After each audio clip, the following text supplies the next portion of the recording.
Bonjour, bienvenue à un vidéo explicatif du numéro 9 de la page 261 de Point de mire.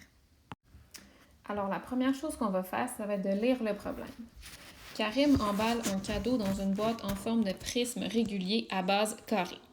Le fait que la base est carrée, c'est une information importante. Le prix du papier d'emballage est de 0,20 $ par décimètre carré. Calcule le prix de l'emballage, sachant que l'on doit ajouter 180 cm² à l'aire totale pour tenir compte des endroits où le papier est doublé. Bon, alors la première chose que vous devez vous dire en lisant ça, c'est que vous avez des décimètres carrés et des centimètres carrés.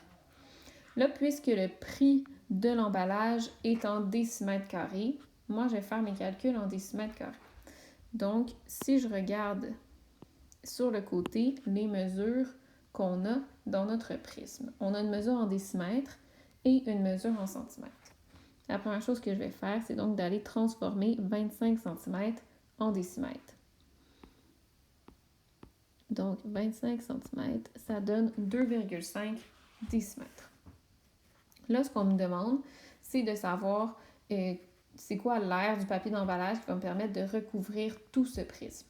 Donc, ce que je dois calculer, c'est l'aire totale du prisme. Pour calculer l'aire totale d'un prisme, j'ai besoin de son aire latérale, de l'aire de sa base, puis de l'aire totale. Alors, je vais écrire toutes les formules que je vais utiliser. Alors, l'aire latérale d'un prisme, c'est toujours le périmètre de la base fois la hauteur du solide. Alors, pour calculer l'aire latérale, j'ai besoin de trouver le périmètre de la base. Le périmètre de la base, il faut que je sache d'abord c'est quoi la forme de ma base. Ça le dit dans le texte que c'est un prisme à base carrée. Ça veut dire que la base, c'est un carré. Puis, la mesure du côté de ce carré-là, c'est 2,5 décimètres. Donc, pour calculer le périmètre de la base, je vais faire 4 fois 2,5 parce qu'un carré, on sait, ça a tous ses côtés identiques. Donc, son périmètre, c'est 4 fois la mesure d'un côté. Et à ça, je dois multiplier la hauteur du solide. Eh bien, selon la figure qu'on a, la hauteur du solide, c'est 1,38 décimètres. De cette façon, je vais pouvoir trouver l'aire latérale du prisme.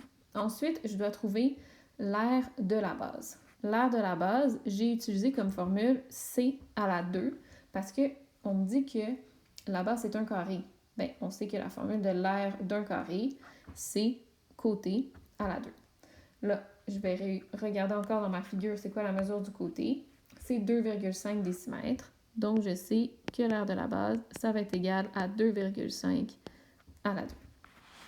Ensuite, une fois que je vais avoir calculé l'aire latérale et l'aire de la base, je vais pouvoir utiliser ma formule pour trouver l'aire totale. L'aire totale, c'est égal à l'aire latérale plus 2 fois l'aire de la base.